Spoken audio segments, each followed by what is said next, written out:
What's going on, Flix Talkers and Q reviewers? You got any Q? You got any Right. nicknames for your followers? You ever thought about that? Well, nickname for my followers? Dang, I Yeah, never thought of that, bro. Like, shoot, Q, yeah. the Q I got reviewers. the Q reviewers. I like that. I might use that. The Q reviewers. I kind of like that, yo. That's kind of dope. I like, yeah. I might start saying What's that. Thank you. Yes, I'll yes, pay yes, you. that's either way, we're here. I mean, I brought you on my stream a lot of times, man, when I live stream Q. Q's the greatest guy, man. He has some great content, great skits.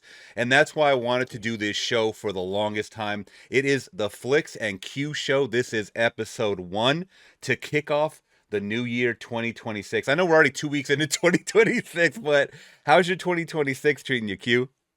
Man, it's going not that bad, man. Like I said, like 2025, I think that was the apocalyptic year. You know what I'm saying? I didn't have a job. I didn't know if I was going to keep my house. I didn't know what I was going to do. You know, I had like making 6 figures to end up cleaning toilets. And but towards the end of the year, I end up getting a job again. Yeah, cooking again, like back at Whole Foods. But it's enough to pay my mortgage and keep the lights on, and I do this video production on the side, so it's kind of working out in a way. And I just start gaining a bunch of followers on YouTube from doing like AI skits and stuff too. I got one on Instagram that just is going viral. I can't even believe it. It's weird. It's crazy. One with a cussing avatar. You probably I don't know if you've seen that one yet. I saw that one. I saw that one. Yeah, Yeah. yeah. So like, yeah, I found out this new AI technology that just lets me record myself on camera and project myself onto any image that Yeah. I want. So like, yeah, I've been really into that. That's been with shorts. Has been really pushing my channel, and then with some of the new content I've been making too. So like, yeah, I'm actually growing a little bit. Now I'm nowhere near you. You know what I'm saying? But like, yeah, No, it's it's all starting to good. grow a little bit. Yeah. So Growth I was like, growth is always fantastic, man. I mean, whether it's, faster or whatever, growth is growth. You know what I'm saying? And I think you're mhm, tapping into a bigger audience when with all the AI stuff you're doing and implementing them into skits or like, a skit right before review or something like that. I think it's all helpful.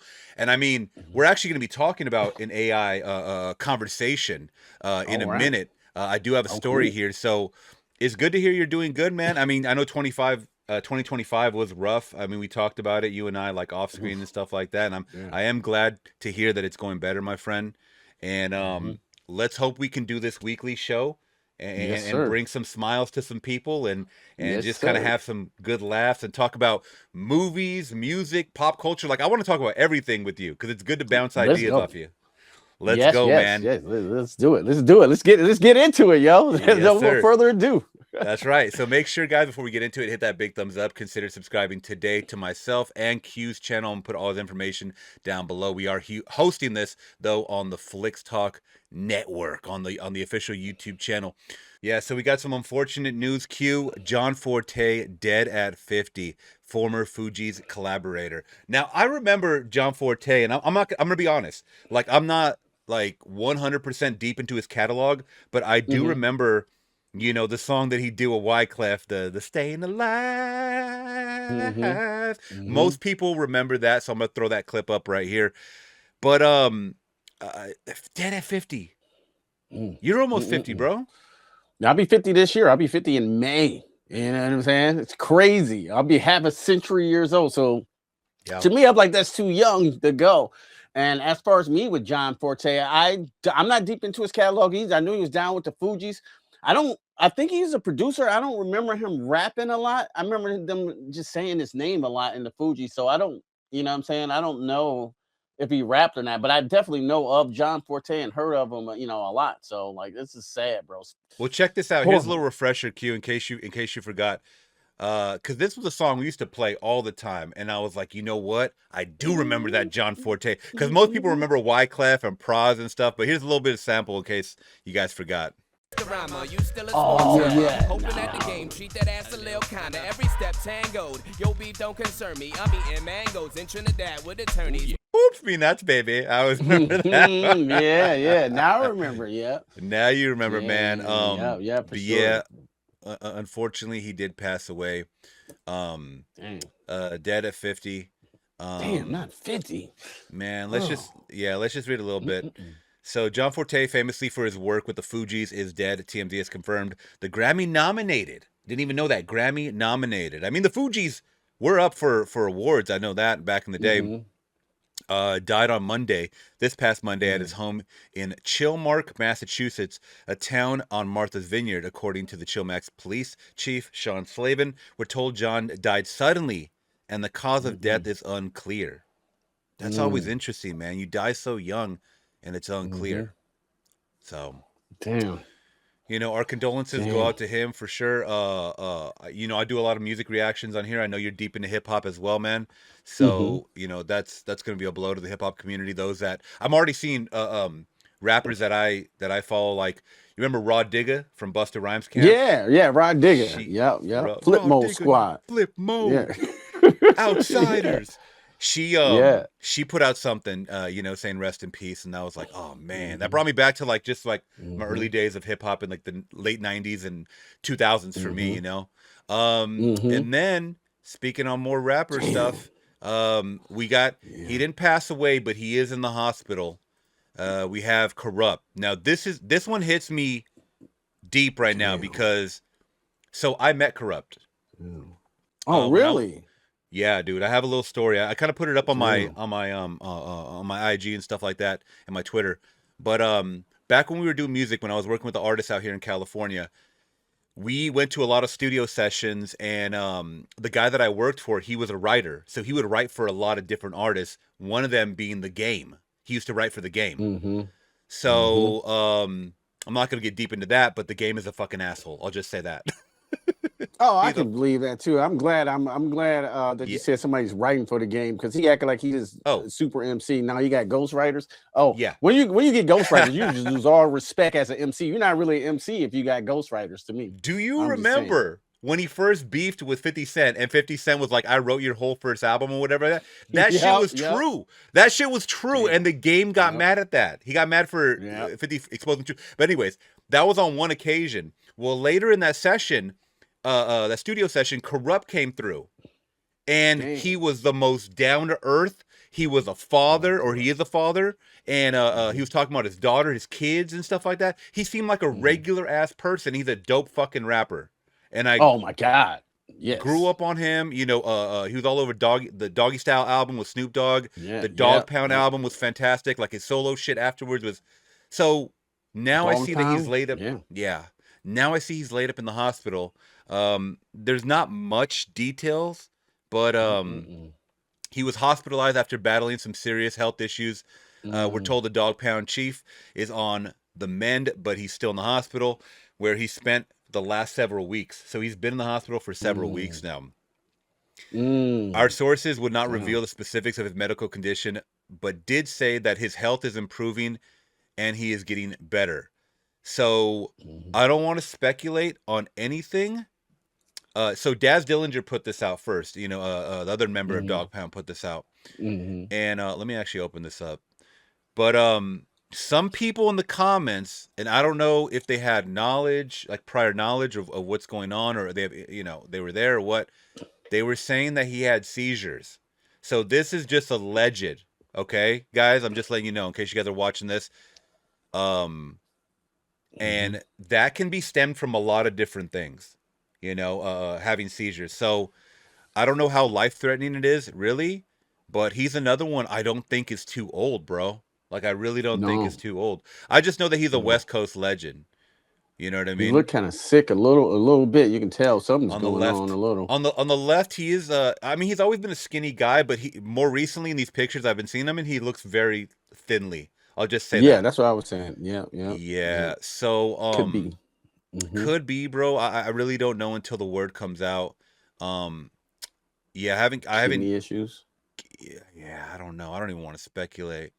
I don't know. Yeah, so he hasn't posted in a while. This is all old posts and stuff. But yeah, so that just a quick little update on a couple of rappers right there. Yeah, I love Kurupt, man. Yeah. I hate to see that, because he got one of my favorite verses ever with any MC from New York.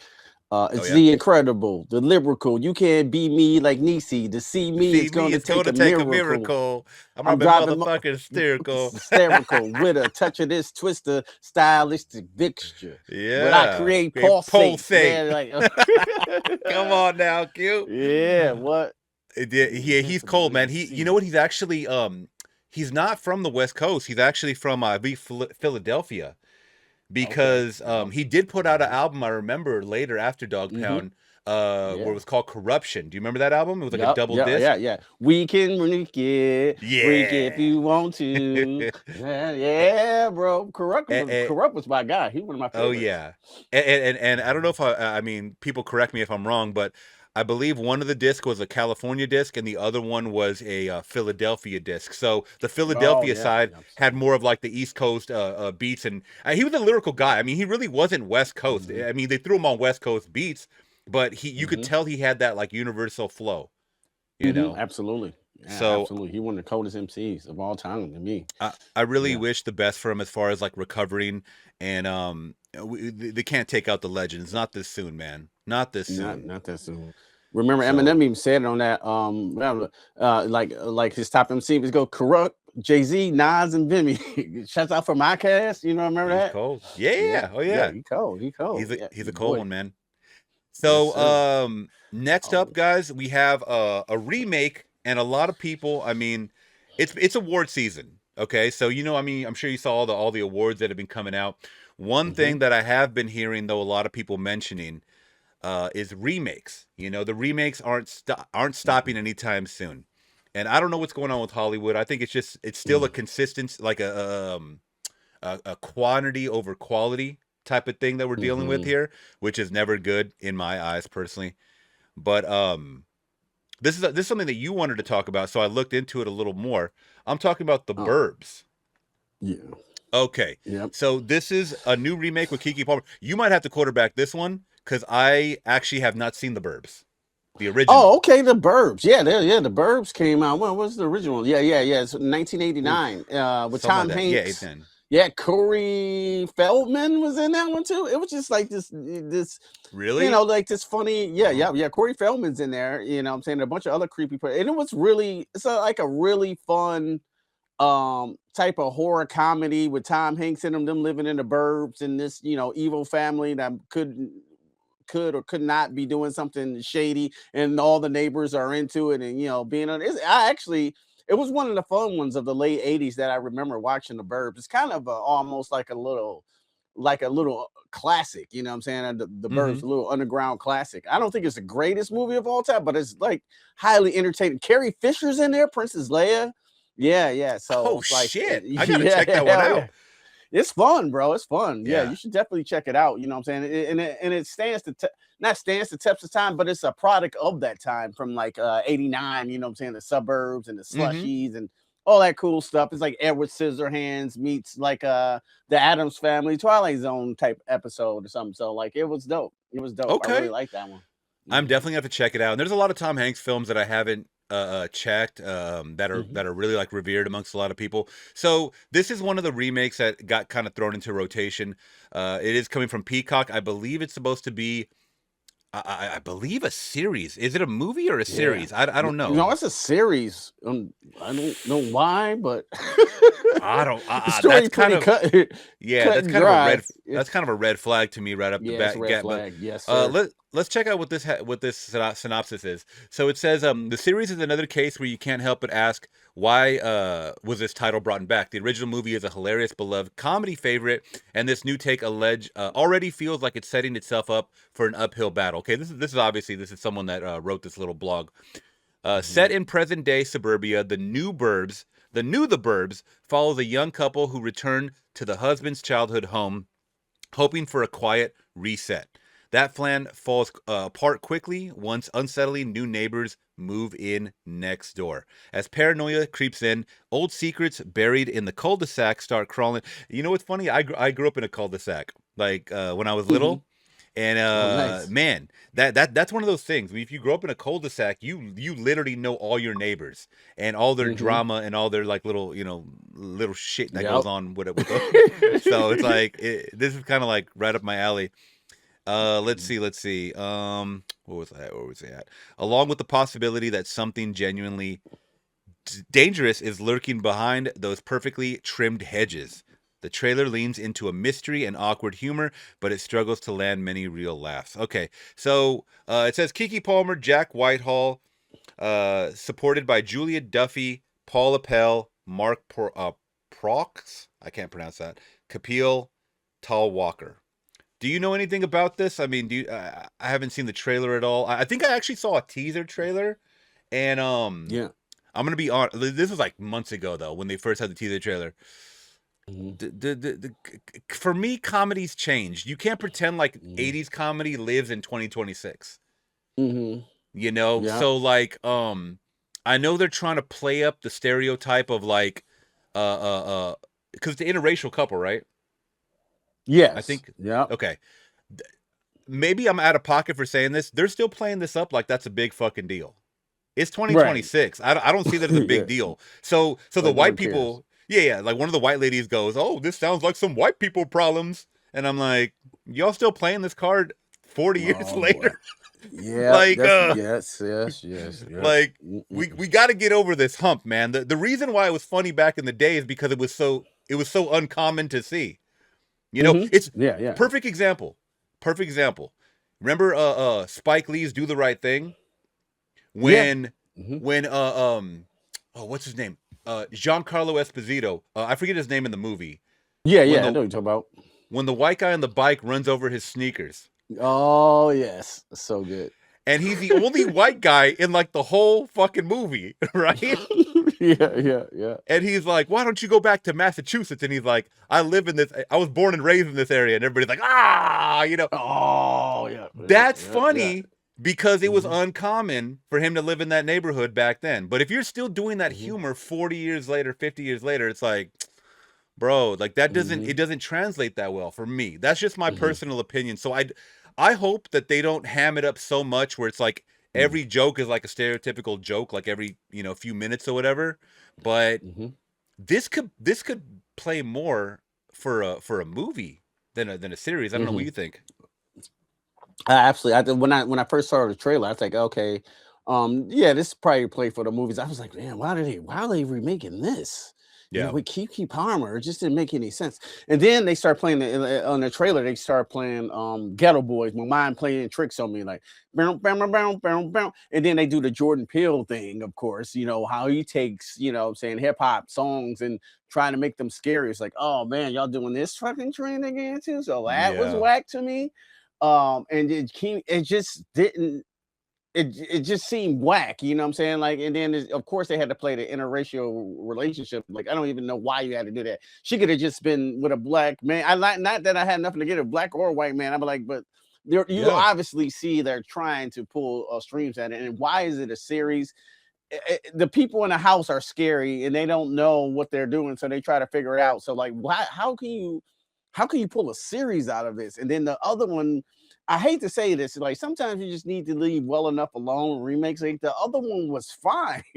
Yeah. What was wrong with the Tom Hanks Burbs? It's kind of a cult classic. You know what I'm saying? Like, it's no need to remake the Burbs. This one kind of, what I'm saying, like me being 50 this year, like this one kind of like irks me and shit. Like damn, really? I think it's almost not as cult classic of making like Back to the Future, but like it's like damn, like Jaws is fine. We don't need a remake of Jaws. You know what I'm saying? Like this one, I don't know. Yeah. And I'm not usually like that. I'm like, okay, if a movie sucks, yo, I still got the first one. That Ghostbusters 2016 sucks. Guess what? I still got the 1984 one to go back in any time. You know what I'm That's saying? true, man. So I will give it a shot. Yeah, I'll give it a shot. But I'm like, man, y'all should have left that alone. Especially, I Mhm. love Keke Palmer too, but like I just it just seemed She's out of good. place. It seemed like it's not gonna be funny. Yeah, like this is not gonna be. It seems like I can tell what it is. Not gonna be funny. It's gonna be Yeah. corny. It's gonna be stupid, and it's gonna be forgettable. Yeah. The day after it releases, in my opinion, though, that's just my opinion. But it might Yeah. be off the chain. I haven't seen it yet, but that's just my opinion of it. No, and most Yeah. people know that we want these projects to win. It's just like based on the trailers or whatever releases, it's like you can kind of tell how Mhm. the script's going to be, how the feel of the show is going to be. I mean, Mhm. I agree with you. I don't think it should be a series. It's going to be too drawn out. I mean, make it a Mhm. movie. I mean, Kiki is really good at doing comedy, but also playing like the dramatics up and stuff like that. Hmm. And it is going to depend that first episode. If I Hmm. continue to watch or not, because if you're going to Hmm. invest in a whole series, 8 episodes or something, you better come with the bangers like the first couple episodes, to keep me Hmm. engaged. Yes, sir. So Yes, sir. I was rolling my eyes at the trailer, unfortunately. yeah, and like I said, I didn't see the new one. I know a new one came out a couple of days ago, but I saw one like a teaser trailer a few months ago. And that's Mhm. that's kind of all I needed to see. But speaking of trailers, we got the first trailer, and you saw this one yesterday, for Lee Cronin's The Mummy. Hmm. And I'm back on the trailers, man. And Hmm. this is one that I was like, you know what? We got to save this for the Flix and Q show. We got Yes, to do sir. this. Oh, So thank you. The Mummy. Before we get into it, is a mummy? I mean, why are they doing the mummy? I don't know why the reason. What's the reason for them doing this? Is because nobody liked the Tom Cruise one? No, nobody liked that one too. Yeah, nobody. I don't even. I never seen that one actually. You ever seen it? I Oh, never really? seen it. I Yeah, actually liked no. it. I actually thought it was Yeah. okay. Oh, okay, cool. Yeah, I never seen it. I just heard so much bad things about it. It never came Yeah, across my radar to watch it again. But yeah, it's yeah. Why it's you a say good why are we bad doing the movie to me. mummy? Yeah, yeah, nice. I was like, why are we doing the mummy? I guess they're trying to revamp these old Universal ones, but like I'm looking over here, this says New Line Cinema. Yeah, So I don't know it's what's not going. Universal's mummy, right? Yeah, that's why I'm tripping. Like, how do they have this property? Because Yeah. didn't they put out the Wolfman, the one that you loved? Absolutely, that was your favorite I movie of love that one. 2025, right? Yeah, yeah, the Wolfman. If y'all haven't checked that out, get the fuck out. I hated that movie so bad. What a, what I'm saying, what a bore fest of a werewolf movie, bro. Don't ever watch that. Don't ever watch that. Don't ever watch the Wolfman. Save yourself 2 hours of time. You're watching the most boring Wolfman with a mental disease. Like, what is going on here, bro? I saw Yeah, your I review hate on it. that, man, and I saw the pictures of what he looked like, and I'm like, this is not it. This is not it. But It was not it. let's check out The Mummy, and we'll try to figure out why it's on New Line. And it is coming out April 17th, which it feels like right around the effing corner, man, to be completely Hmm. honest. Hmm. So let's just check this out. Like I said, this is the first time I'm watching this officially. Oh, And really? yeah, I saved it for you, All man. right. Okay, cool. Yeah, Yeah, I we'll seen this we'll one, but we'll break it down. Okay, right out the gate. So Blumhouse. yeah, yeah. Uh-oh. I mean, that could be a good or a bad thing. Remember, Blumhouse put Mostly out bad. the Yeah, yeah. nowadays. Yeah. Blumhouse put out the Jordan Peele project. I don't know if they Get put out out. all of them, but I think they definitely put out Get Out. I don't know if they put out Us and the other one, but I think that was Universal about that time. They got a hold of Jordan Peele and right. Nope and Us. Yep. But Atomic Atomic Monster. Monster. That's James Wan. That's James Wan? That's Well, I was James about to say Wan, bro. Abrams. Yes, it is So Wan. Yep. Yeah. Oh. oh shit. Okay. So All right. kind of interested. All right, let's go. Let's go.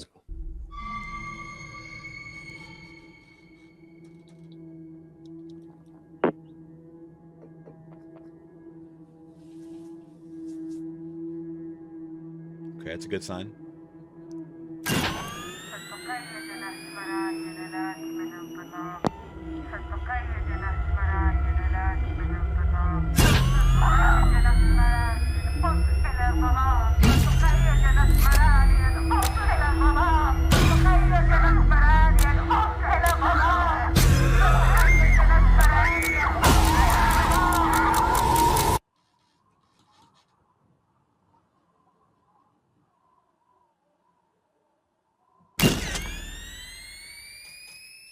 Ooh. Man.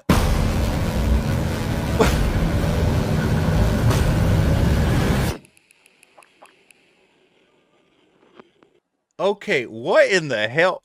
This does not look like any mummy that I'm used to. That's word, right? You know What? what I'm saying? Okay, so Warner Brothers is putting it out. It says Warner Brothers there. But At the bottom. Universal owns the Universal Monsters, right? Not Warner Yeah, Brothers. I'm confused. I mean, Right? how can they still use that name, The Mummy? But I mean, when you watch don't know. this and you get all these glimpses, this obviously looks like some kind of crime like thriller movie. Yeah. It's extremely creepy. So let's go frame by frame really quick. So it says comes a terrifying new vision, which I'm fine with. That's cool. What? Okay, I'm trying to figure out what's happening here. We got scorpions or something. King. Yeah, the Scorpion King coming through. Maybe the Rock. Maybe the Rock's making his return with that CGI. It almost looks like a missing case file. Okay, now I see some kind of like Necronomicon open up here with all this mummy lore. So it looks like the pharaoh. You know how they have the pharaohs with those like eagle heads and stuff. The Egyptians down here. You got like some kind of you got a little boy smashing his head on the bed. Hereditary. With hereditary vibes. You got some screams from someone getting attacked.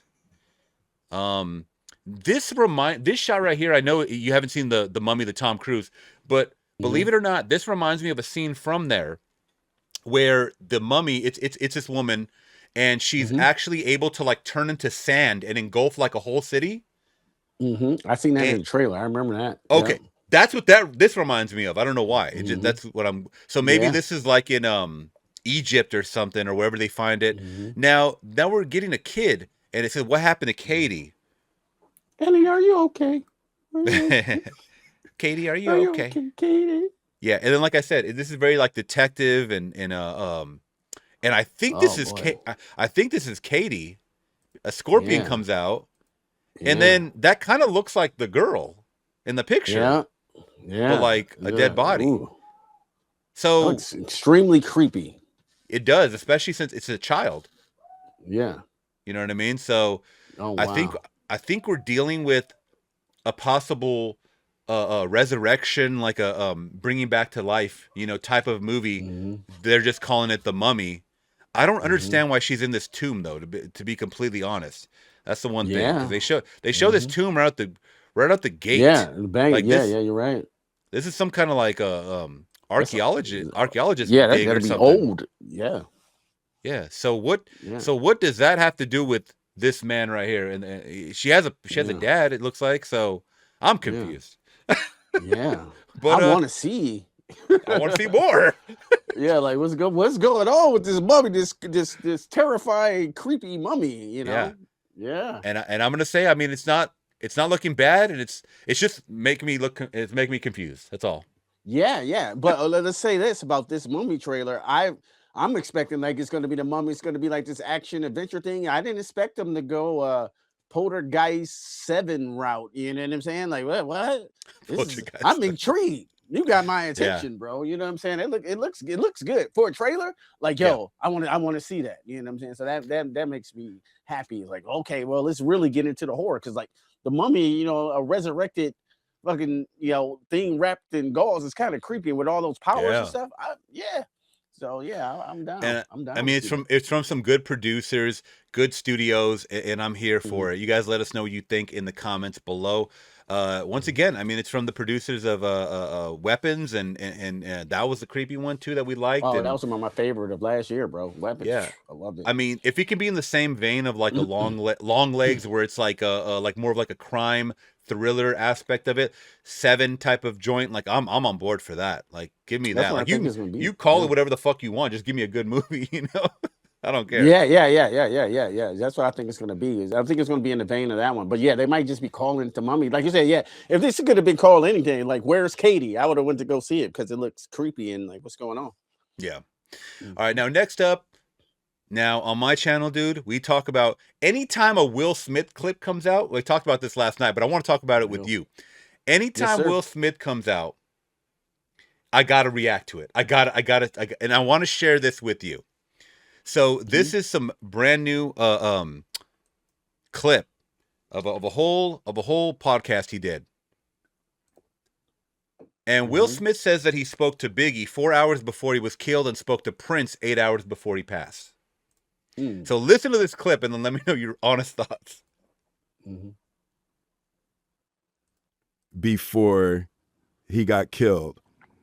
And I talked to Prince 8 hours before he died. I talked to Prince and he called and he was pitching. He was saying that him and Jay-Z should start an entertainment company. And he said he had talked to Jay and he wanted to do it. and we talked that night, and in the morning he was gone. I don't know what that says about me. Well, I don't think it. Well, I hope you have enough experiences in life. Look, things happen. I'm Lightning like, strikes, oh, and you have enough. Oh no! I'm like, no, wait, don't call me. Don't call me. I think you've had plenty of phone calls. I'm sure you're okay. Don't take it that way. But that's got to be a disorienting experience to wake up. Biggie, you know. Okay, there it is. Oh wow. So Okay. just a quick little snippet. What do you think? This is weird. Honestly, my honest thought about this. Well, he's Will Smith, so he can you know what I'm saying, he can talk to these people, right? You know, so they probably want to talk to him. But the Prince thing seems the creepiest because like 8 hours, you know, like you talking this, it seems like some Illuminati shit. And you'll say like, oh, he talking about starting this big company, and then Prince is out of here. But my thoughts are, why bring this up now? Why bring this up now? I mean, Prince has been dead for years. Biggie's been dead for even longer. Why bring this all up now when you just dropped an album like 3 months ago that nobody listened to? I don't know if you stop. Are you serious? Listen. I had to listen. You might be the only one. You might be the. I am the only one. I'm the only one. Listen, hey, yo, I was a fan, like I swear by this. Summertime is still one of my favorite songs ever. This ain't Summertime 85, bro. Stop it. Yo, brand new funk.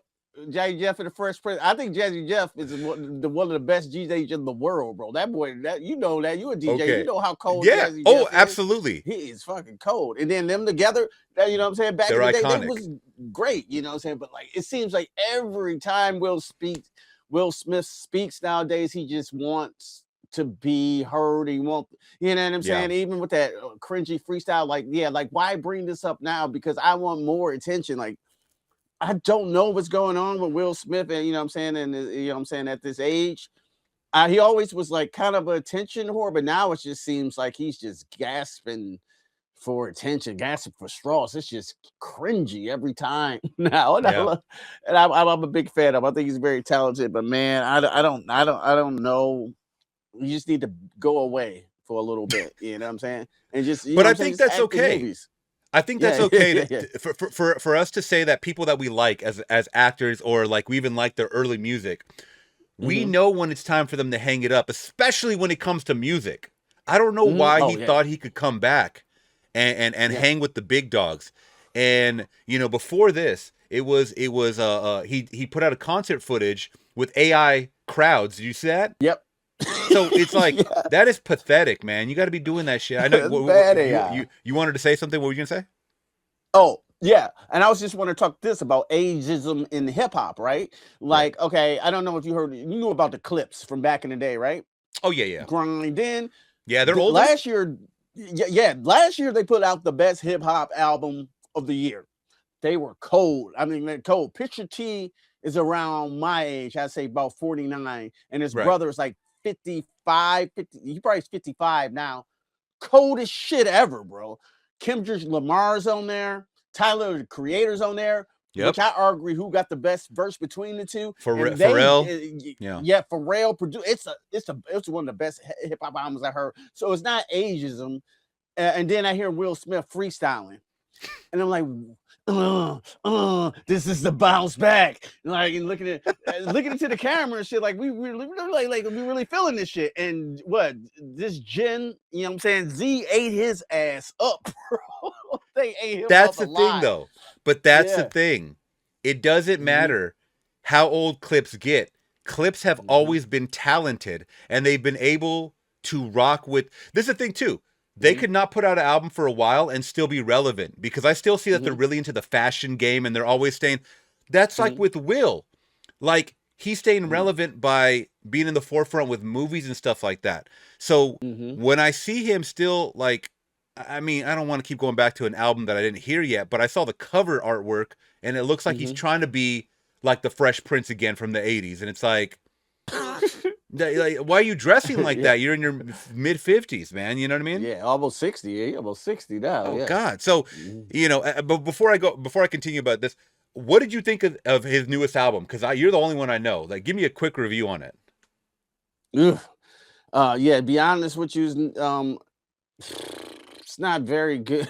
It's a couple songs on there I do like. I like the one with the gospel. We can make it because it's just an inspiring song. I know he was hurt, you know what I'm saying, with all the shit he went through. It's his fault too, but like, kind of like that. Some the one with Big Sean, you probably seen that one with the Matrix.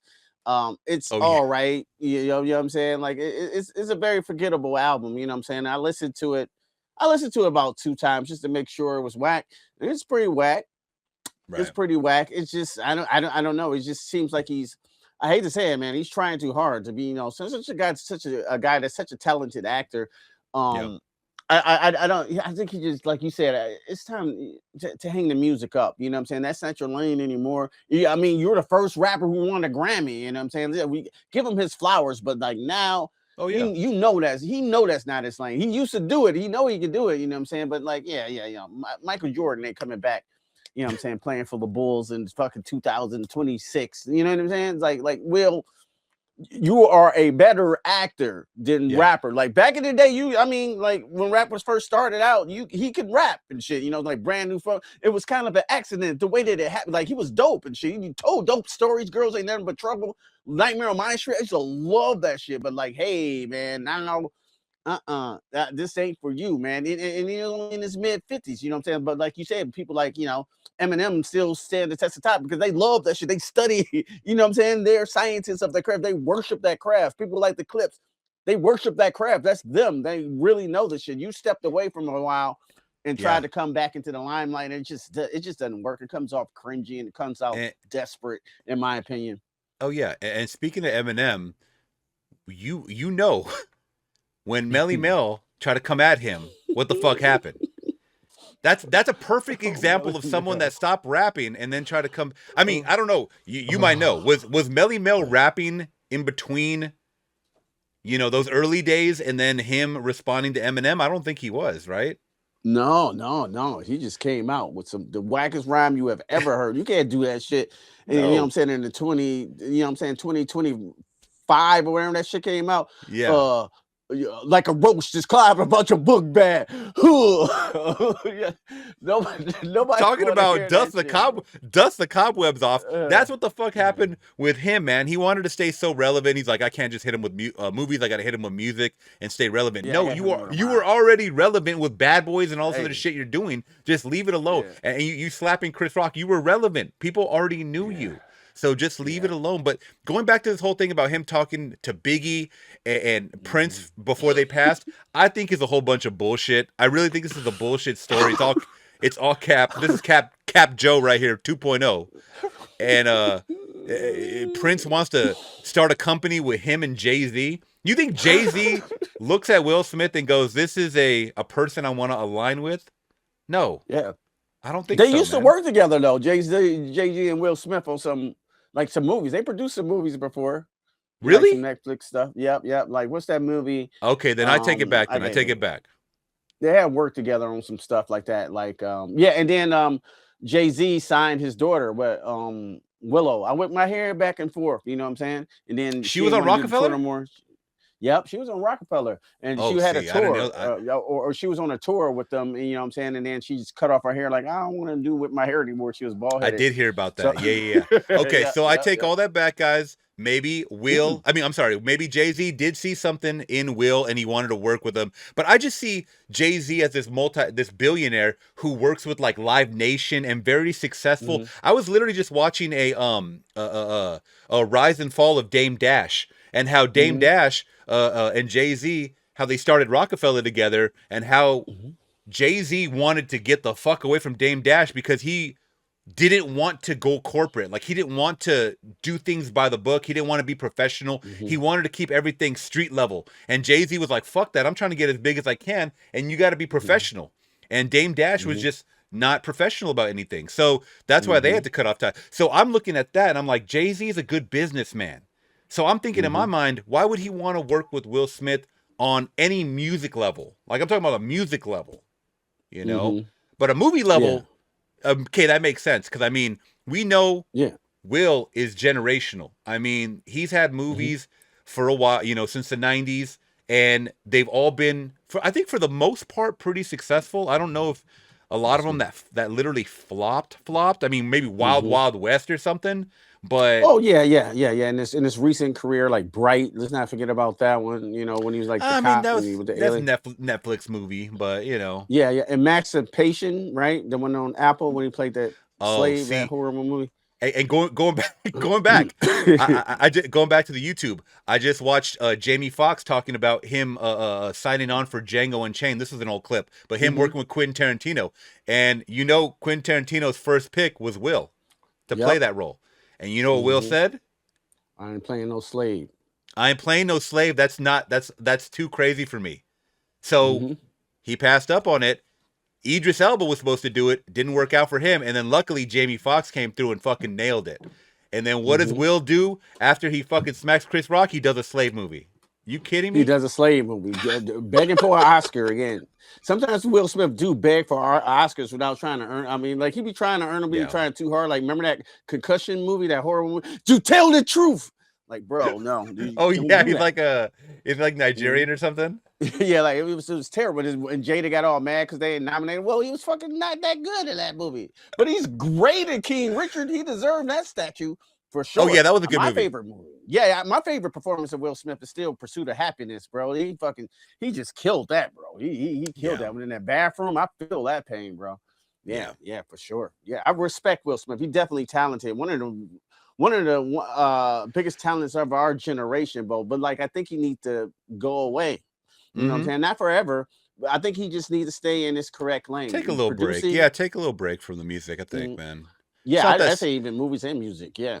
Oh, you think so? Okay. Yeah, I mean, it's not that serious. Yeah. He just makes it a little more, and you could tell by him laughing because he goes, you know, at the end of that clip, he was saying something like, "I don't know what that says about me." You could tell that he's like one of those guys that kind of laughs away the pain. Like if someone, because what does that tell you? If two people die after you talk to them, obviously you cursed, motherfucker. Like you are the bad seed. Yeah, you were the mummy. Like obviously. Like you're poisoning the well. I don't know what to say. So maybe like, you know, maybe don't tell stories like that. I don't know, because people are gonna make their own, you know, judgment. But you could tell he laughs away shit like that. And he kind of laughs through the pain or whatever. Like this is one of those guys too that everybody says, man, maybe you should go to therapy, and he's like, oh, I don't need it. And it's like, nah, you definitely need it. All the shit we see you've been through, you need it. Yeah. If a person walks off stage at the Oscars and slaps another man in the face in front of live studio audience, I think you got deeper rooted issues, you know what I'm saying, that you probably need to go to therapy. For a wife who doesn't even respect them, she sleeps with her son's friends, bro. Yeah, think about it. I would need to go to therapy if I just off of the thought of that. You know what I'm saying? If I had a thought of my wife sleeping with one of my son's friends, just thinking about it makes me want to go to therapy, bro. I couldn't take it. I just know. Yeah. I'm sorry, Will. That's crazy. It's all bad. But yeah, so that's our little Will Smith segment right there. Because I always like anytime something Will Smith, I gotta check it out. So up next we got going back to the AI conversation. We got RZA talking about a lyricist, man, and a producer too. This is gonna ruffle some feathers, I think, though. So RZA believes AI is the best thing to happen for him, calling it assistance intelligence. I guess he did the CES 2026 conference or something this year. Now, this is always going to piss some people off when a producer is praising AI, because Timberland did it and he fucking got annihilated for it. So he says it saves him so much money making music. So let's hear if this is kind of justified. He said, instead of me spending 10 to 12 days trying to figure out how to get it right, we got that recorded in one day. You look at the orchestra, not to talk numbers here, but the orchestra could cost you up to $60,000 a day. So we mitigated. And the idea of what I wanted them to do was already captured enough so that human energy, the human pull of the strings, accents, made the demo even better than I imagined. Now, I don't think he's talking about beats here. I think he's talking about more like movie scores, like how he did like the Quentin Tarantino thing. So this is how I'm looking at it. If he's talking about that actual orchestra band that you got to go into, I mean, you've seen those behind the scenes where they do the score and music and stuff like that. The conductor, if those cost 60 grand a day, and AI can knock this out in one day for a fraction of the price, I mean, what are we really talking about? I can't really kind of fault him for that, but what do you think? Yeah, it sucks, but it's true. You know what I'm saying? I hate to say it, bro. Yeah. AI is, you know what I'm saying? AI is changing things that I couldn't even imagine. Like, you know, I come from the 3D industry. I think that industry is in dire trouble. For real. Yeah. I see it in dire trouble.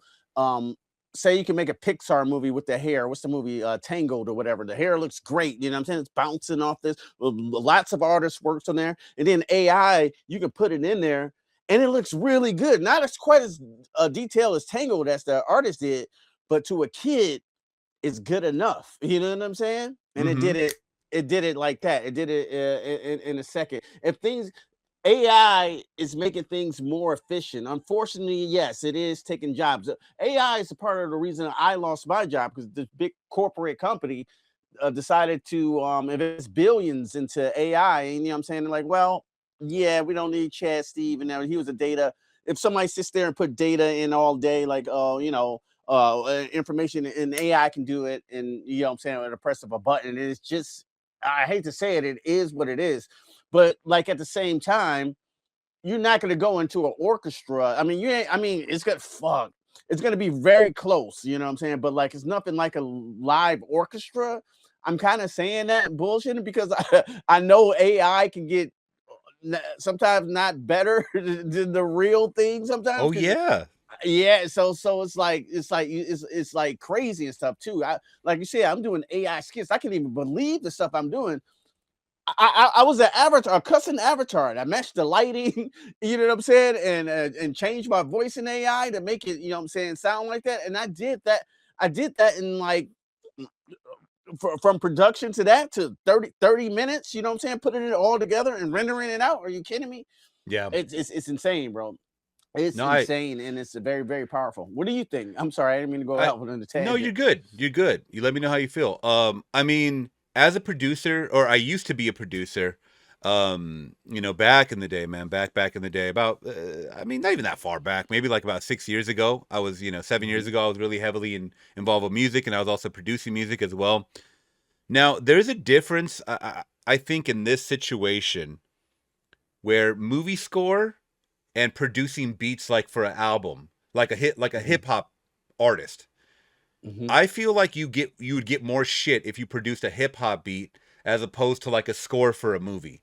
That's just me. mhm, But if it is gonna cut mhm. cost, now keep Okay. in mind too. Keep in mind, if this is a big budget studio that RZA's working for, who the fuck cares what it's paying? Like, but if it's RZA, RZA movie, like if for some reason he has a production company or whatever, movie production, and he wants to cut costs because it's his own independent movie, then by all means, I think the AI is fine because, like you said, we've already had a couple of good, solid years, and it's only getting better every single month with AI Hey, yeah. music. You know what I mean? Mhm, So I think this year it's damn near perfected. You know what I'm saying? So mhm. I think once again, if it's for his project and stuff, like for like a low budget movie, that's fine. But if it's a major studio, go, you know, do the orchestra, the real thing. I don't know. I had one quick question for you too. I had called you the other day. You was like, "Did you mean to call me?" I meant Oh to yeah. ask you a question about actually about AI, right? Uh-huh. So my wife models, right, and she Hmm. kind of left this modeling agency, and the modeling agency took her image and made a different person out of AI, right?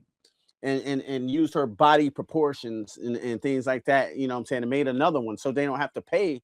You know what I'm saying? My wife, they can just use this AI model, right? That's So my fucked up. wife feels some type of way about like when I okay in my new one I was Keanu Reeves like yeah you like my movie Q and I'm acting out Keanu obviously I'm doing it for you Right. know comic relief I'm not trying to you know what I'm saying steal someone or make money off of Keanu Reeves have enough money but that brought me to the moral dilemma is it right or is it wrong am I wrong from taking avatars and doing skits you know because I'm taking someone's image and making it into my own, but it ain't I didn't really create that. you know, and that's what I found the more dilemma was. I was like, you know, I had a couple beers in me. I was thinking about it like, am I wrong? Am I the a-hole? But at the same time, um, I did a YouTuber's dad passed away. You seen the video that I did of making him from old to young, and that took a lot of work. I just didn't prompt it in there and do that. You know what I'm saying? It took me 3 days to stitch all that together to make it seamless. So like in a way, Right.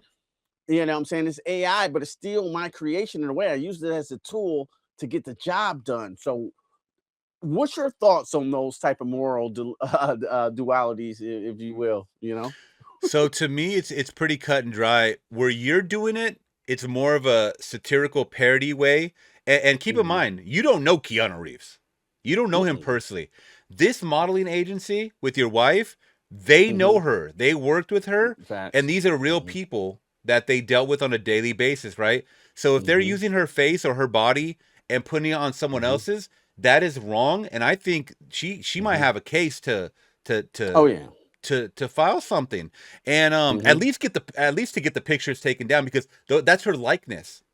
Mhm. That's the whole thing. I know she didn't sign, or maybe she did. I don't know what the contract was Mhm. in the beginning, but check the fine print, because Mhm. they may be obligated to something that she didn't even know about.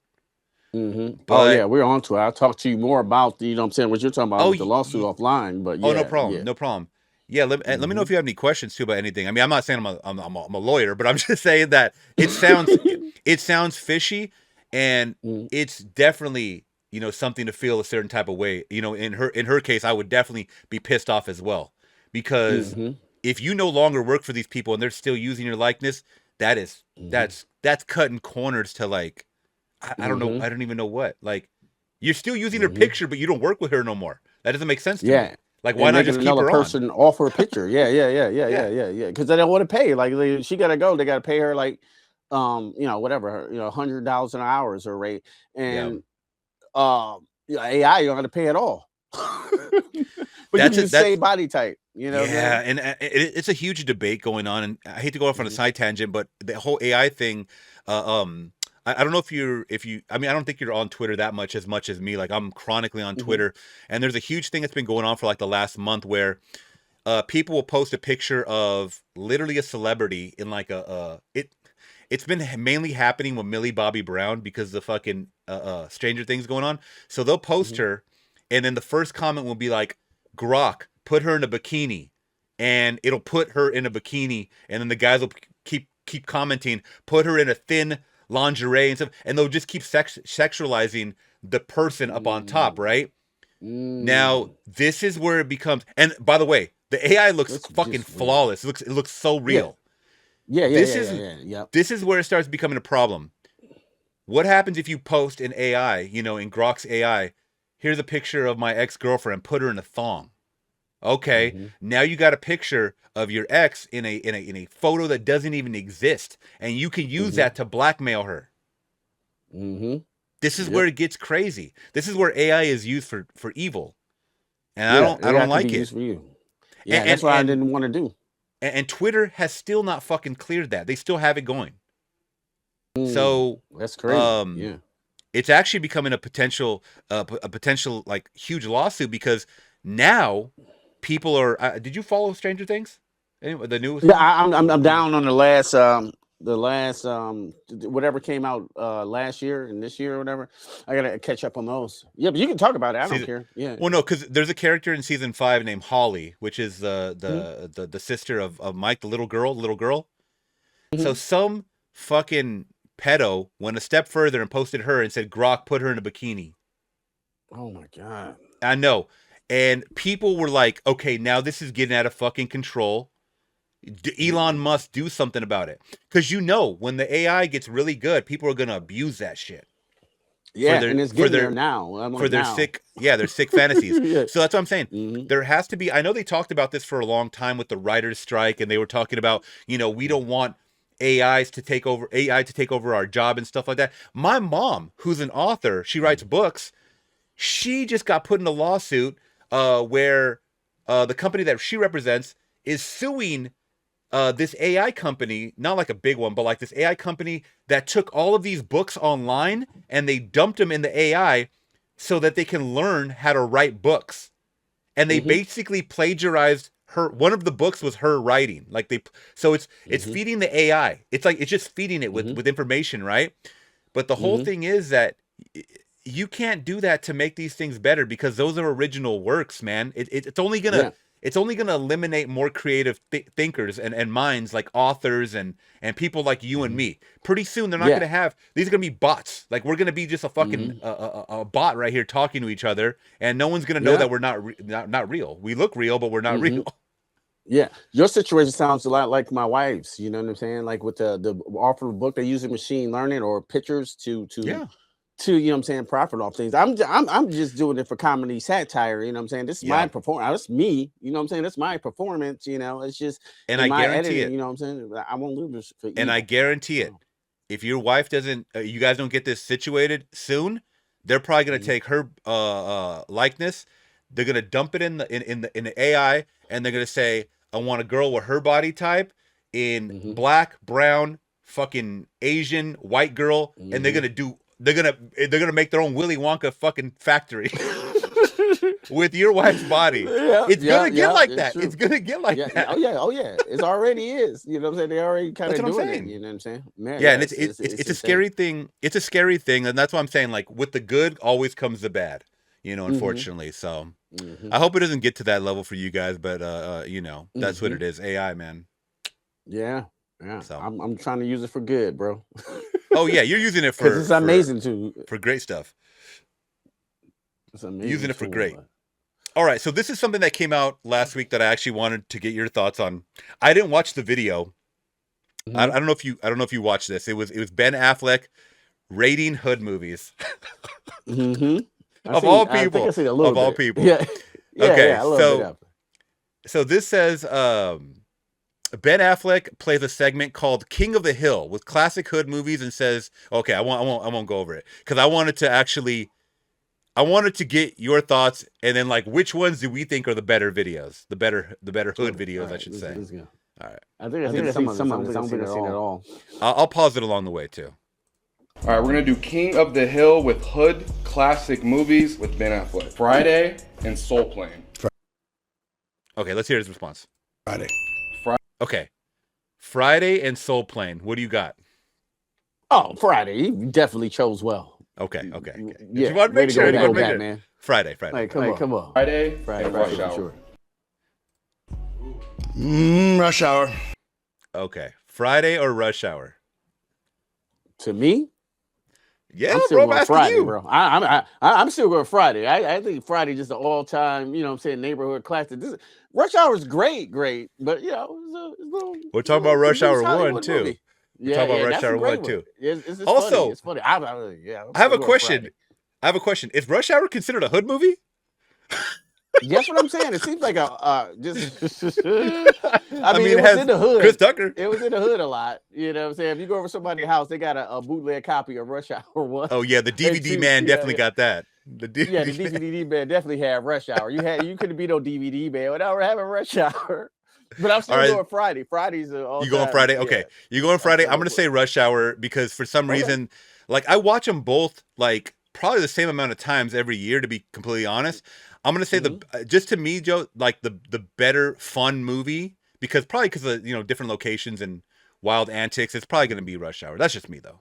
So me and Affleck got it. Yeah.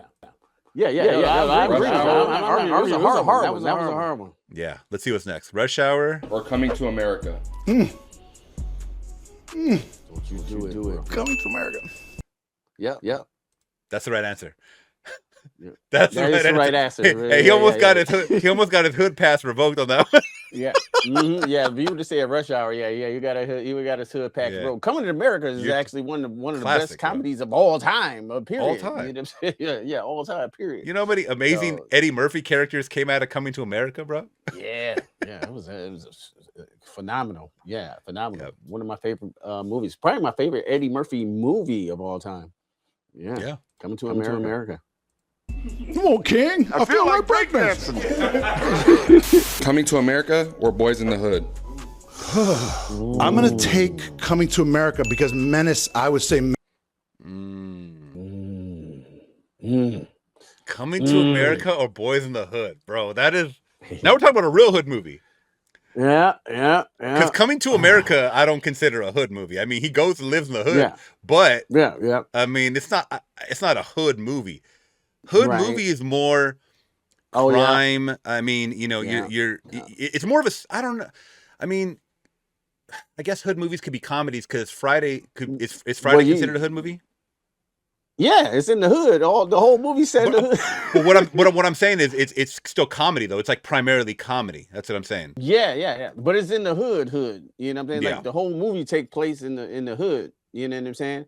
Yeah. Rush Hour is all, you know, we're all over the place. It's like all over the city, yeah. So that's a whole different. But you make a great point. You make a great point with this one because we're talking about the hood, a hood movie, and Boys in the Hood. I gotta go with Boys in the Hood. I'm going Boys in the Hood too. That one just has the performances. Obviously, the tone is more serious.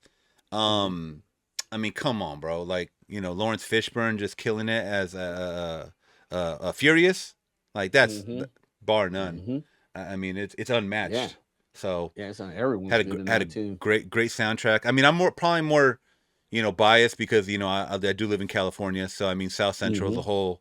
You know, I've been to South Central, so it's like when you see these locations, it's like you can't help but feel like and he just brought up Menace to Society too, which I think he's going to talk about. That was another one that we used to watch all the time because we when we went outside, we would see areas like that look like this. So it's like you have like more of like a deeper appreciation, I think, for these movies when you see the location. It's just like for you, like when if you saw like an Eminem video and he was in 8 Mile or Michigan or whatever, you would relate more because you know that area. You know, you've seen that area like your whole life or whatever. So that's kind of how I feel about it. Yeah, I feel like you'll be surprised how similar like the neighborhoods in Detroit and California are. I've been to Compton before when I went out for Death Row and stuff too. So like, it was almost like Detroit. Yeah, that was in was that the 80s or 90s?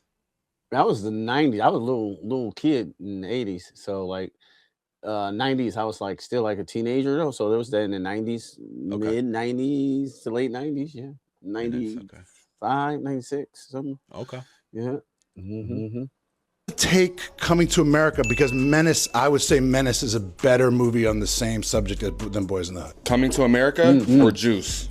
Coming to America. Bro, now we're getting into tough territory too. It is tough. He got a good list. Also, he said Menace is better than Boys in the Hood. What do you think?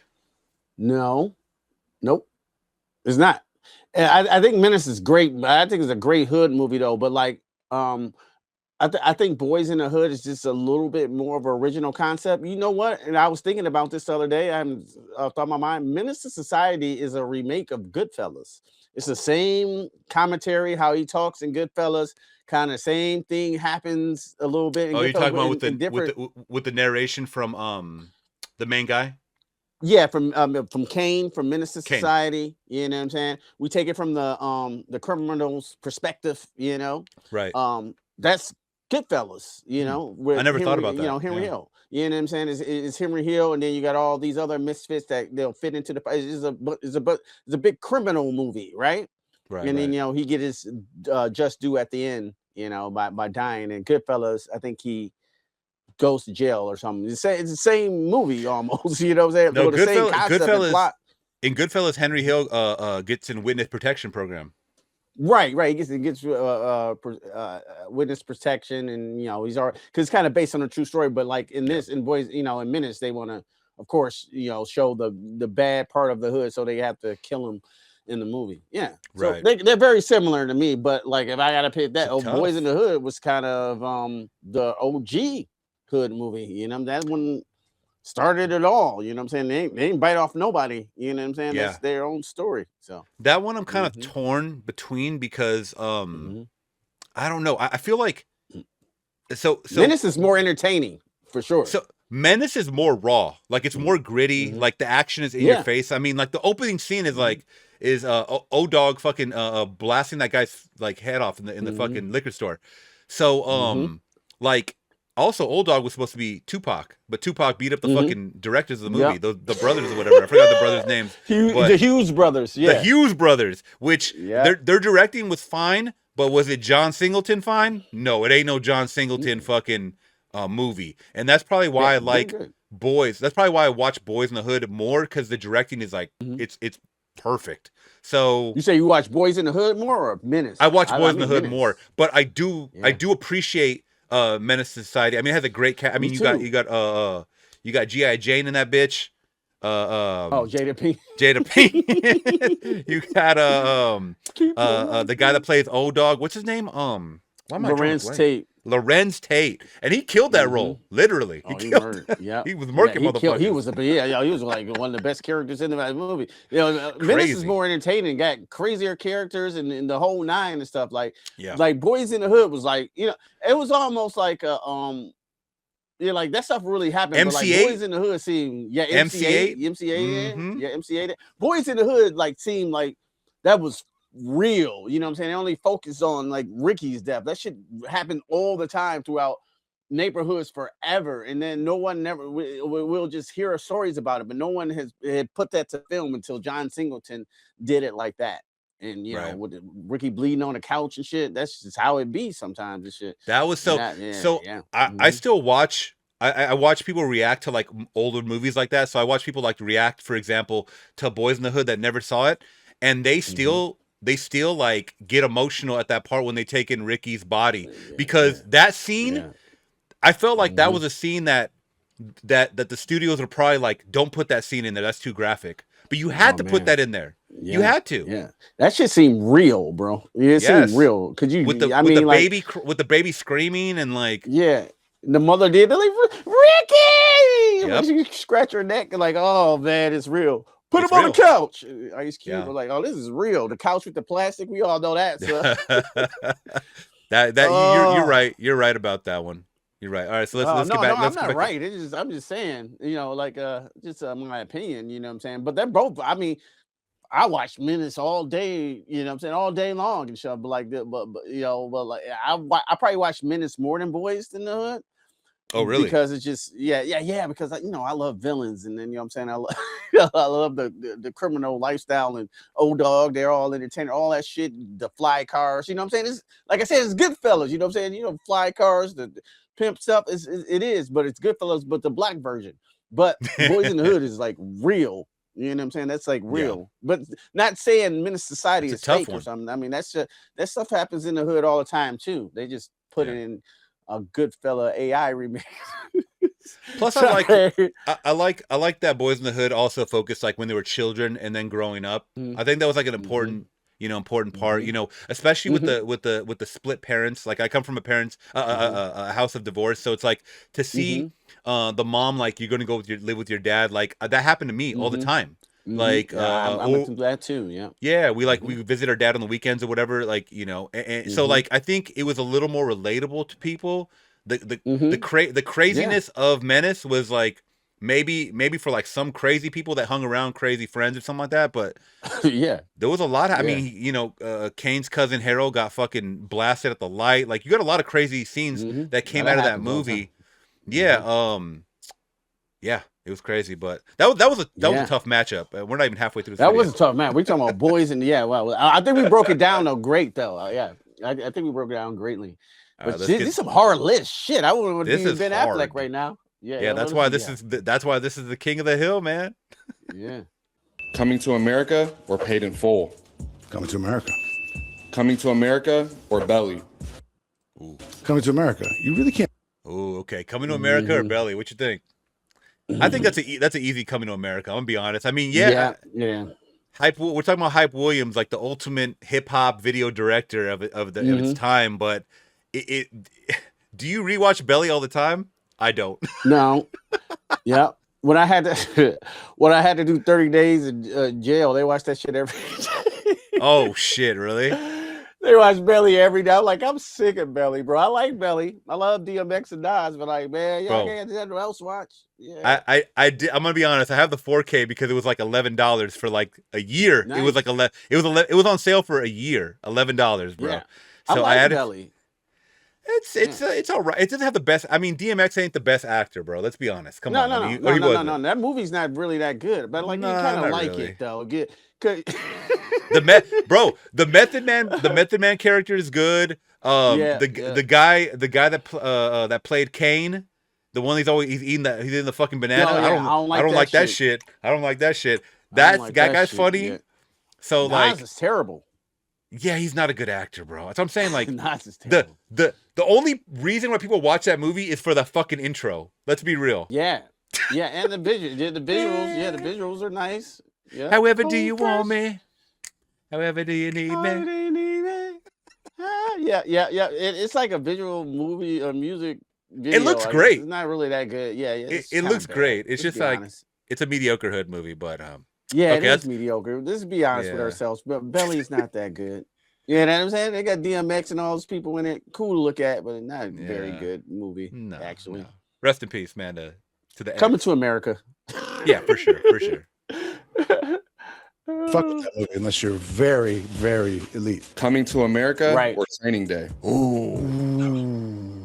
I mean, different movies, man. You know, like Denzel's great in Training Day, but as a movie, Coming to America, I think. I mean, it's really different, but honestly, Coming to Fuck no, bro. Fuck no. I think Charles wrong there. He wrong there. He is wrong on that movie? One. Huh? We talk about hood movies again now, right? Yeah. Training Day all day. He's looking at it from a different perspective because, like you said, it's two different movies. Mm-hmm. But you have to cancel one out, unfortunately, in this game. And that's like one of Denzel's best movies. I'm sorry. That's one of his best movies, bro. Yeah, I think. I'm Training Day. That's definitely top 5. Yeah, we're talking hood movies again. Let's not forget, you know what I'm saying, our main subject here. Yeah. It's Coming to America. It's a lot in the hood, though. There's a lot in the hood, right? But there is. I mean, he lives in the palace. He lives in the hood, and then he also lives in a palace. It's like some palaces, you know what I'm saying, in Africa. Zamunda. Yeah, that's what I'm saying. Let's not forget about that. That's the opposite of the hood. Yeah, that's the opposite of the hood. But Coming to America does mainly take place in the hood, right? Yeah, true. Yeah, McDowell's. Even McDowell's is in the hood. I mean, they get robbed by Sam Jackson. Come on, bro. The crack Sam Jackson. The cracky Jackson. Damn. I mean, I can understand it, but I don't know if I would have chose that because come on, man. Training Day was hitting on all cylinders. That was hitting on all cylinders. That's a hood. Training Day is a hood movie. I think Training Day is a hood movie. All day. You know? Hell yeah, the whole movie is in the hood. They go to all different hoods in LA. So. Yeah, all different hoods in LA. It's hood all they in the project throwing pigeons. Yo, yeah.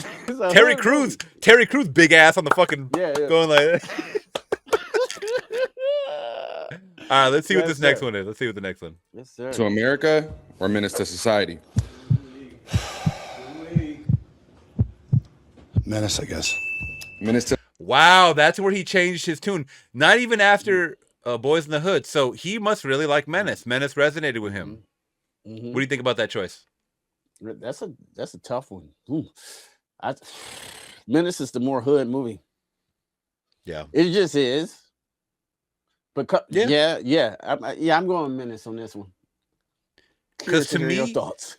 Because to me, if you're gonna pick one over the other, it's a movie that you're gonna watch. Like you got to think about it like an island. Like remember when they say like island movies? Like what are your top movies you're gonna be watching forever on an island, right? Yeah. To me, if he keeps picking Menace, this is a movie that Coming to America. That this is a movie that he's gonna continuously watch. So if he picked Menace over that, with Coming to America going for so many rounds, that must mean Menace Society resonates with him for some reason, where he thinks it's like a very rewatchable movie, which I don't. I mean, it is, but it's not. Also, you know what I mean. You have to be in the right mood to watch a hood movie. You can't just be like, "Oh, I'm in a fantastic mood. I'm gonna throw on a hood movie." Like, I don't. You just gotta be like in the mood for crime and about to see some wild shit. Yeah. I don't know. That's just me. That's a good one. What do you think? What do you pick? Out of those two, I probably would have picked Coming to America still. Okay. What are you? As a hood movie, I think I'm going Menace. I don't know. I'm changing up with Affleck too. I might be on. Affleck. It is, but I want to see Coming to America go up against another movie. You know what I mean? But I guess you're right. You're right. It is obviously the more hooder movie. I won't say The more that. hooder. The more hooder movie for sure. But Yeah, you for know. sure. Yeah. All right, But let's see. Yeah. Let's see I what's feel you. next. Society or New Jack City? Oh Menace. goddamn. Menace to Society Okay. or Don't Be a Menace? Oh. Okay, we're going too fast now. So Menace or New Jack? I'm going still Menace. Yeah, I think me too. And I barely recently saw New Jack City like 2 years ago, and it's a great movie. It ain't It's better just than Menace. nah, it's in that vein of like King of New York, and like it's like very it's a different, it's like there's drug dealers, but they're like high-end drug dealers. You know what I'm saying? Yeah. It's not street level shit. Yeah, no, not at all. The only New one Jack street, City. the only one that was street Okay, was I would say the only one that was street was Pookie. Oh yeah. That was it. Calling me, dog. They be calling me. I love Boogie. Yeah, Ice-T's horrible at it too. But Yeah, he's not that great of an actor either. Yeah. New Jack City is a remake of Scarface. It just is. Oh, you Think about it. Really? It's the same shit, bro. It's the same shit. I mean, Instead but of the crack, concept. I mean, cocaine is cocaine. Yeah. You know. I mean, but the concept of being this like the ultimate hustler, the ultimate like you're on top, right? Of this drug empire. It's not really like you can't really reinvent the wheel that much, you know? Yeah. I mean, of course if a movie comes out before this and then tries to do something similar, everyone's going to say, "Oh, they took it from that." You know what I mean? It's hard to reinvent the wheel unless they had some kind of weird spin on it. I mean, the only spin that they had really on this one was Ice-T and Judd Nelson, the cops. You know what I mean? But like in Scarface, Scarface, I don't think they really had that. So Yeah. You know They what I mean? shot him. He fell in the thing, you know what I'm saying, in the middle of the thing, like Scarface. In the water, yeah. You know what I mean? Oh, I didn't It's a even lot think of about similar- that. You're fucking right. Yeah, that old man girl. shot him. That old man shot him. Yeah. Damn. The girl twisted the best friend turning. I think all that guy shit, passed bro. away recently too. Last year. Yeah. He The passed old away man, right? recently, about last year. Yep. It's kind of a remake, but I like it because it got a hip hop twist. I do. I like the New there's Jack feel to New Jack City, but Menace there's- is better. You're movie. right. Yeah, You're right. even though that was a remake of Society. Goodfellas. All right, here we go. Menace against Or Don't Be a Menace. Don't Be a Menace. Let's see. Just drinking your juice. The Menace to Society. What you think? Yeah. Come on, bro. Yeah, Business Society all day. Even though Don't Be a Menace is hilarious. I love watching it. Yeah, If I'm I gonna agree. Pick one. I I'll agree. pick It is that. Menace Society, but you have to realize too, no one's ever made a hood parody movie since that. You're So right. you got to give the Wayans brothers their flowers on that. Damn, you're No right one's- on that one. No one has Wow. ever made a hood parody movie since that. Damn. Not that I can think of. And you know how many movies they could parody Training Day. You know what I'm saying? They could parody Paid in Full, and I mean it's some time has passed now, but it's like there's been crime hood. The hood movie. They could even fucking parody Empire with John Leguizamo. That was a hood movie. Oh yeah. That movie's tight. I love that movie. Mm-hmm. So, but just think about that. Like, but yeah, you're right. No, you're right. The better hood movie is Menace. Menace to Society. 8 Mile. Damn. Both. I guess 8 Mile. 8 Mile. What do you say? I guess 8 Mile, bro. 8 Mile was the better made movie though, for sure. like visually, that movie looked way better than Menace. I think. Visually, yeah. So, and it had That's a tough the one. best soundtrack too. Yeah, So Eminem's good. No I mean, one's Menace had really weak. I don't Menace know, had a good man. That's a soundtrack hard too, one. but yeah. I don't know, bro. I'm gonna be honest with you. I don't know the difference between. I mean, when I would choose. Got the biggest very, very Eminem tough. fan right here, and you're gonna say Yeah, and the know? biggest. You know, I love that. I mean, this is my favorite MC. I might go Menace, bro. I know it's crazy take. I still think that's the Ooh. better hood movie because I live in Detroit, and on 8 Mile there's no trailer park, so I know Okay. that. That was made up I for the mean, movie, but that's okay. It You ain't don't have really that no much. You don't have that much crime going on too in 8 Mile. I mean, Cheddar Bob shoots himself, but Yeah, it's not really a lot going on. It's just kind of a yeah. loosely based on Eminem life, but great performances for Eminem with the rap battle. That's the whole movie right there. You really don't give a fuck about Yeah. nothing really going on, really, except he's poor and all Mhm. feed weak arms are heavy. Okay, rap. But like in Menace, you care a little more though. You know what I'm saying? With Old Dog and kind of what's gonna happen to people. So I go Menace. I'm sorry, I think don't battle me. No, I think Ben is wrong on this one. I think I'm gonna go Menace still over 8 Mile. Because I'll be honest, I haven't not seen 8 Mile in a long time. Me either. I go back and watch the battles on YouTube. The one where he's battling fucking Captain America, Falcon. Oh yeah, Anthony Mackie. Yeah. What was his rap name? His real name is Clarence, and Clarence's parents have a real nice marriage. I love it so That's much. hilarious. Yeah. All right, let's check out the next one. Or Poetic Justice. I mean, Tupac was. He only did so many movies. You have Janet Jackson in that movie too. Is like, I love the song again, but I'm still gonna have to. Is it Menace versus that? 8 Mile. Did you go? It's 8 Mile. Yeah, 8 Mile. 8 Mile versus Poetic. 8 Mile. 8 Mile or bro, you're tripping. Poetic Justice is another. To me, Poetic Justice is an unrated one. That's unrated. I'm gonna go 8 Mile. Okay. Well, we're talking about the more. We're talking about the more. Remember, you had to remind me earlier. We're talking about the more hood movie.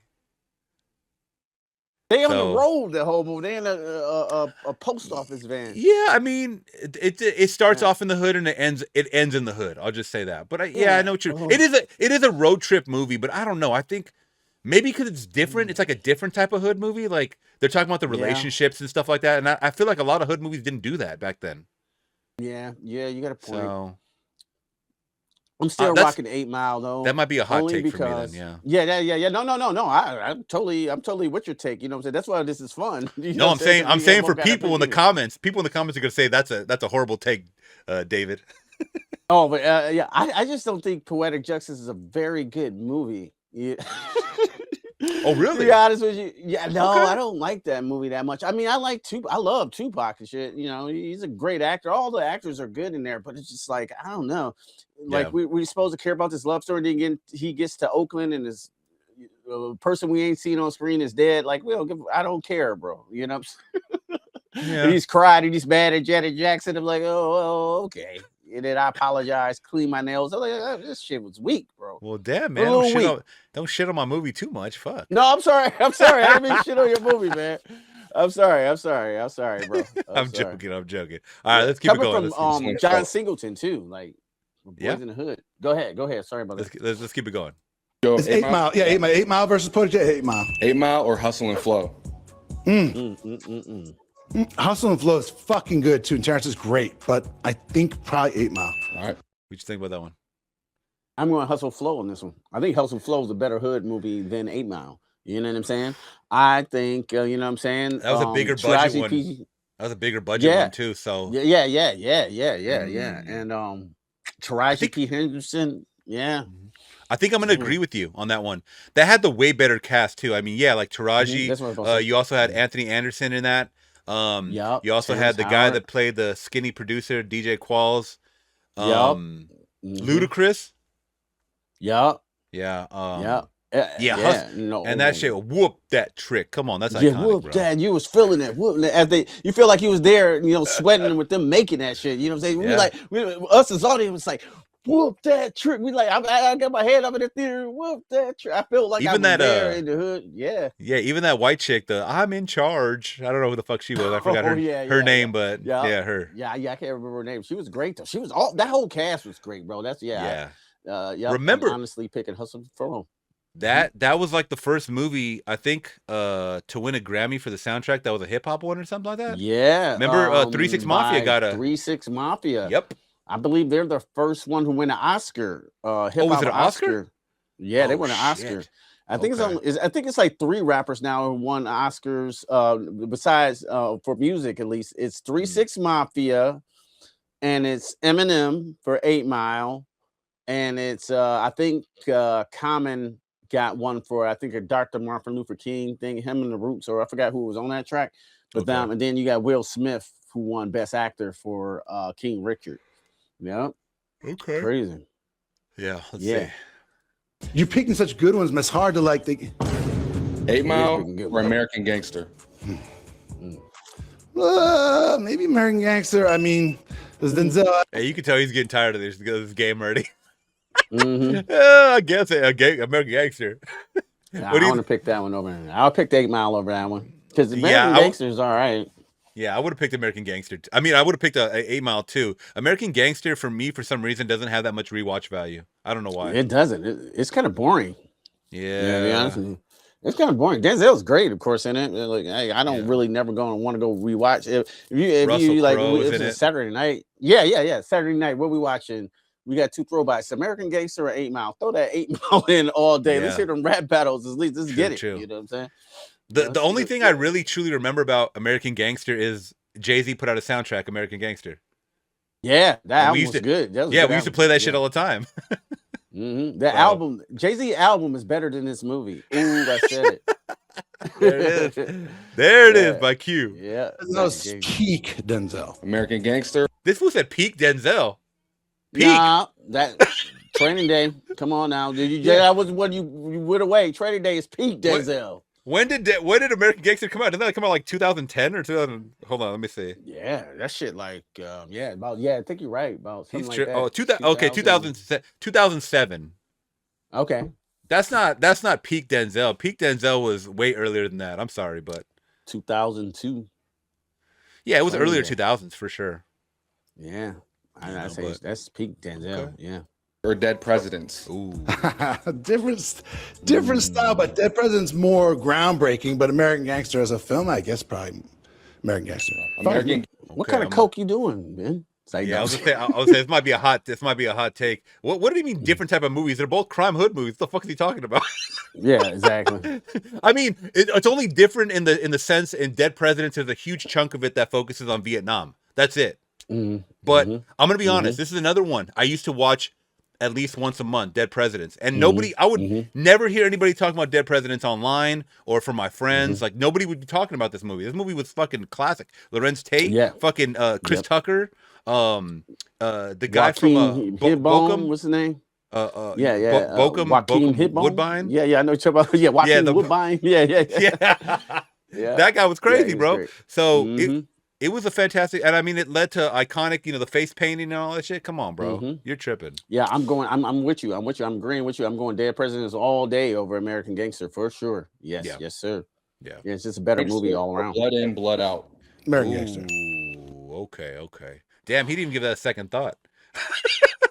American Nope. Gangster, Blood in, Blood Out. I'm gonna say Blood in, Blood Out.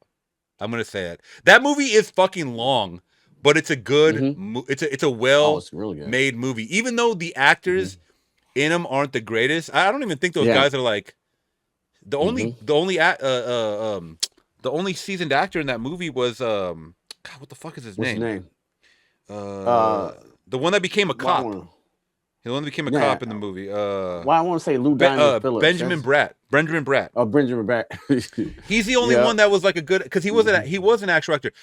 This motherfucker. It also has Delroy Lindo's in that motherfucker. Yeah, Delroy Lindo. That's right. So it's like, Damn. and that movie focuses on like the prison system and like, bro, Mhm. that movie. Oh, you know who else is in it? Ving Rhames is in it. He plays the warden.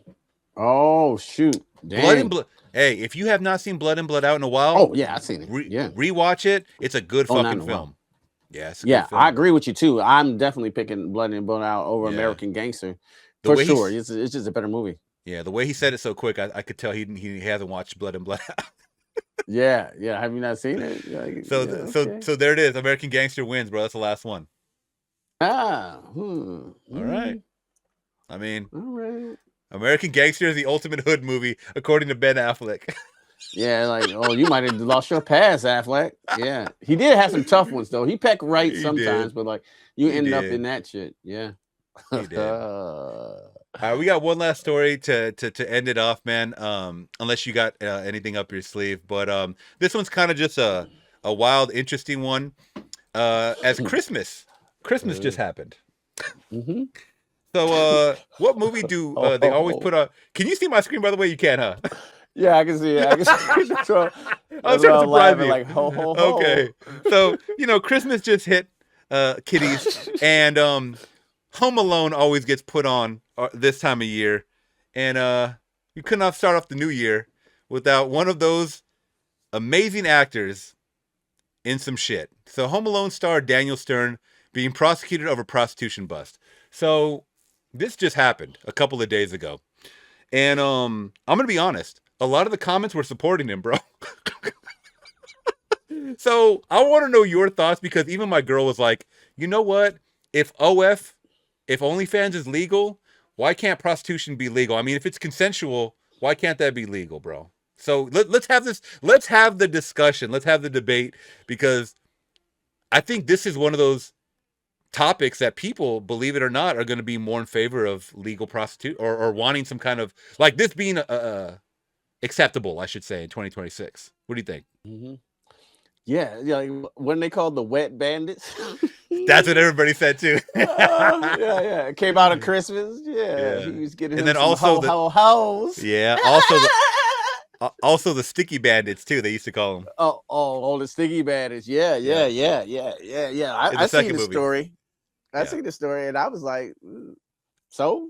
You know what I'm saying? Like he like hoes. You know what I'm saying? He paid for the, you know what I'm saying? Yeah. He paid for the box. I'm not really mad at him at all for it. You know what I'm saying? Yeah. It's not like he was doing something like, super weird and creepy. He might have, paid for a BJ or whatever. You know what I'm saying? It's not like it's weird, or it's like some like underage or something like that. Then it gets like, wacky and weird. Yeah, that's If the headline would have been a little different, like underage prostitution, then I would have been like, okay, fuck this motherfucker. Yeah, fuck me. He's sick and shit. Yeah. But like, I think this is like a misdemeanor. You know what I'm saying? Like he ain't gonna do prison time over getting a prostitute. You know what I'm saying? Or anything. Nothing's gonna happen to him if he even get a ticket. You know what I'm saying? So like, they don't treat that stuff that's serious. I don't think. What's your thoughts on it? Even in California, I don't think it's that serious. But it says that prosecutors just charged the actor with soliciting prostitution. I mean, I don't know really how crazy of a charge it says. TMZ broke the story. Daniel was issued a citation last month for allegedly trying to hire an escort in Camarillo, California. Okay, he got issued. Wait, hold on. He was issued a citation. A ticket. So that's just a ticket, right? That's what I'm saying. I think so. He didn't go to jail. Look at this goofy ass picture. He look like he buy hoes, bro. Look. I look like somebody who buy hoes. I'm just saying, bro. Man, this goofy motherfucker. All right. Daniel wasn't arrested at the time, only given a ticket, but now he's getting the book thrown at him. Okay. Oh, shit. So I wonder if this is for a separate violation or this is the same one. A rep for the Ventura County DA's office told us that the case was submitted to them late Friday by the Ventura County Sheriff's Office, so it didn't take long for prosecutors to decide formally charge criminal charges against Daniel. Okay, so all right, so he is getting charged. The arraignment has been continued and will now take place on February 6th. Okay, so we got to wait till next month to see the... Wow. I'm going to be honest. If they give him some kind of crazy, harsh sentence, I'm going to be kind of upset, bro. Yeah. Like... You don't... Let him get his dick wet, bro. Let him get his dick wet. He's fucking... How old is he? I mean, how old is he? Yeah. He's got to be in his 70s, bro. You know what I'm saying? Fucking wet bandit over here. Come on, bro. He's wet bandit. He's trying to get his pee-pee wet, bro. Like, let him do that. Like, who is prosecutor? Like, oh, we got to throw the full book at him. Yeah. Trying to buy prostitutes. It's a P. Diddy. He's driving across the state lines. Okay, wait a minute. Okay. So he is 68 years old. Now, this may change something. He is married, Q. Well, you shouldn't be doing that if he's married. I mean, it's more trouble for your wife. Yeah, it says he's still married. He's been married since 1980, bro, to the same woman. So, hey, good for him for being with her, but not good for him for not being faithful, I guess. Yeah. Well, that's going to be trouble at home. But like, as the law goes, like, what are you going to do to him? What are you going to lock him away for buying some hoes? Yeah, I think this is an easy dub for him in the internet. I think most people are. I'm gonna have to actually look up some of the comments, because there was a lot of people that were like, "Let him live," basically. You know, because that seemed with the P. Diddy thing. I guess he got really in trouble for bringing the prostitute. The one over state lines. He was soliciting prostitution over state lines too. So how is that any different than? But I think they just wanted to throw the book at Diddy because he just had so much other shit. You know what I'm saying, behind him too. Like we got to give him something. We can't So get here's- them on the rest of the stuff. Here's some of the top Yeah. comments for the Daniel Stern story. So this one has a picture of Jim from The Office saying, "Her body, her choice, his money, his business." All right. Right. Yeah. Yeah. This person saying, "Just legalize prostitution if someone's 18 and over." Seriously, says, "Leave that guy alone, man. So what? Can an N-word wet his bandit in peace?" It's called method acting. Someone said it's called That's method funny. acting. Yes, sir. Oh shit, Marv always at it. I gotta get on Twitter, bro. It says, yeah. Oh, you gotta get on here. Marv Wildin in 2026. It says, what the fuck? The person says, "Who cares?" Yeah. Let's see. TMZ, protect pedos, but hookers is where you draw the line. I don't know what the fuck. I don't know what they're talking about, but all right. I don't know. This is wild. It says TMZ, Home Alone star is a hoe. Me, okay. Is it a little kid? Like, what's the problem? Right. Like no one cares. You know what I'm saying? Look at this one. It says, "Look at him. How else is he gonna get it?" Right. Damn, Barb, they hold you. Damn. This one has Mr. Miyagi, bro. It says, "Leave him alone. He didn't do nothing wrong. Let him go." Let him go. Damn, Let Miyagi. him go. Got Miyagi on his ass. So Mm-hmm. yeah, bro. I'm getting that Miyagi. But there it is. Yeah. He hoing. And it's all good. Hoeing. I think we It's think all that it's good. all we think that it's all good pretty much. So there it is. Yeah. That's the first episode of the Flix and Q show, man. We survived, bro. Episode 1 Yes, was cool. sir. What a great time, bro. It was Great time. it was a ball talking about these, man. Like all the Affleck was a good one, and we were honest about it. I love it. That was Yeah, a yeah. tough one. I'm gonna be honest, that was tough. That was a tough one. It was tough. Yeah, I probably regret a couple of Church. my answers, but you know. it's No, all right. I We'll think you live had to some the end great of the day. picks. Thank you, my friend. Thank you. Yeah. So before we let you go, Q, let the people know what you got coming up either this week or next week or in the near future on your channel. And once again, I'm gonna leave all your links down in the description Mhm. below. Okay, cool. Like I'm probably gonna do another outer theater reaction to Bone Temple. The other I'm 28 hearing good things about that. days. Good things. Yeah, I'm hearing good things because I didn't like the other one with all the Mhm. PP, in your face. But like I heard they calm the PP down in your face, and it's actually a good story. So I probably gotta do that. I'm thinking about doing a video, mixed with my younger self, with AI and talking about something that we kind of forgot about, that these kids or my kids don't know about: Saturday morning cartoons. I know you come from a generation when we yes, I had do. Saturday morning Oh, yeah. cartoons. Mhm. Yeah, I just want to just talk about that experience. You know what I'm saying? Like when we was real serious about it, when you wake up super early, like 6:30 or so, 6 o'clock. You know what I'm Mhm. saying? And get them in all day till like till they went off, and you knew the cartoons was over when Soul Train came. We seen that train come. yeah. You knew Saturday morning cartoons was over. Soul Train.